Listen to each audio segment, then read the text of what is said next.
அனைவருக்கும் வணக்கம்.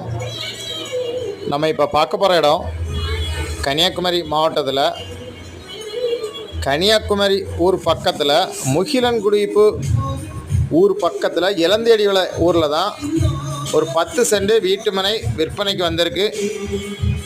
Main road பக்கத்துலேயே இந்த பிளாட்டு விற்பனைக்கு இருக்குது. பைபாஸ் ரோட் சைட்லேயே இருக்குது இந்த பிளாட்டு. கடைகள் கட்டக்கு, அப்பார்ட்மெண்ட் கட்டி வாடகை கொடுக்கக்கு, இன்வெஸ்ட்மெண்ட்டுக்கு அருமையான லேண்டு. மெயின் ரோடு பக்கத்திலே இந்த பிளாட்டு விற்பனைக்கு இருக்குது. நல்ல ஸ்கொயரான பூமி, வடக்கு திசை பார்த்த பிளாட்டு. இளந்தேடி பஸ் ஸ்டாப் பக்கத்திலே இந்த பிளாட்டு விற்பனைக்கு இருக்குது. நீங்கள் இன்வெஸ்ட்மெண்ட்டுக்கு இடம் பார்த்தீங்கன்னா வீடு கட்டுக்கு அருமையான லேண்டு ஓனர் கேட்கக்கூடிய ப்ரைஸ் வந்து ஒரு சென்ட்டுக்கு 10 லட்சம் தான் கேட்குறாங்க. நல்ல ப்ரைஸ். தேங்க்யூ.